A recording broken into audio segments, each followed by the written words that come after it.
আসলে এখন জীবন কেমন হয়ে গেছে জানেন? অন্ধ লোকটা দেখতে পারতাছে না জীবন, আর দেখতে পাওয়া লোকটার কাছে জীবন অন্ধকার।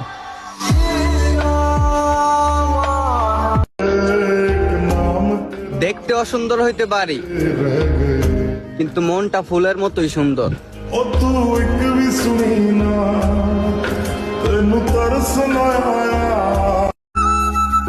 ইতিহাসেও সাক্ষী, পুরুষের শূন্য পকেটে যেই নারী পাশে থাকে, পুরুষ সফল হওয়ার পরে সর্বপ্রথম ওই নারীকে ত্যাগ করে।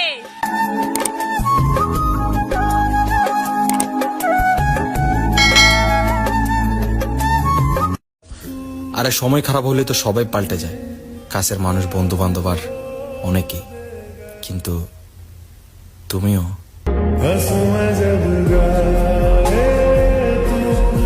নিজেরে নিয়ে চিন্তা করতে করতে জীবন চলে যায়, আর তুমি কি ভাবছো তোমার কথা মনে কইরা রাতের বেলা কান্না করতে করতে ঘুমায়?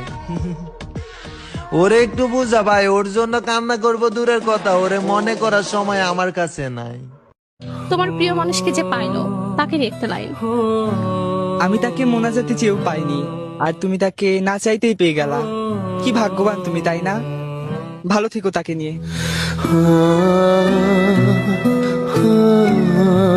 দেখো, তুমি আমাকে কোরআন শরীফ ছুঁয়ে বলেছিলা যে আমাকে কখনো কষ্ট দিবা না, তাহলে এখন কেন দিচ্ছ?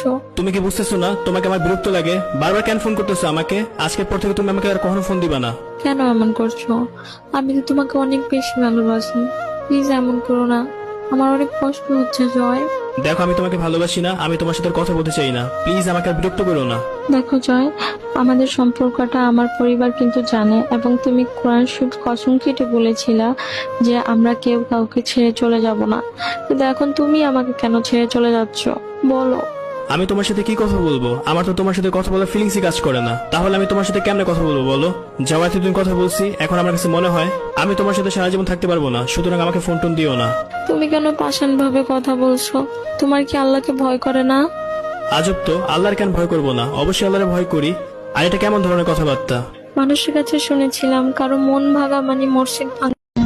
আল্লাহ কেন আমারে সুন্দর বানাইলা না? কেন তার সাথে ম্যাচিং হইল না?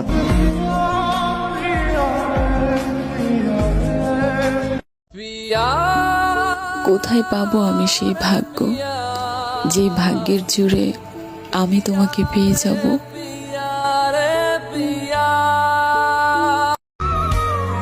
প্রিয় বাবাকে ছাড়া আরো একটি ঈদ চলে এসেছে। বাবা, তোমাকে অনেক মিস করি, কারণ তুমি তো ওই দূর প্রবাসে আছো, চাইলেই তোমার সাথে ঈদ করতে পারি না। জীবনে একবারই একজনকে বলেছিলাম তোমার পায়ে পড়ি, আমাকে ছেড়ে যেও না।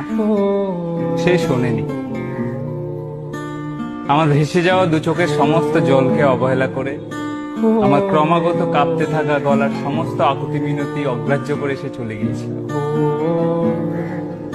ওই ঘটনার পর আমি বুঝতে শিখেছিলাম, যারা চলে যেতে চায় তাদের যেতে দিতে হয়।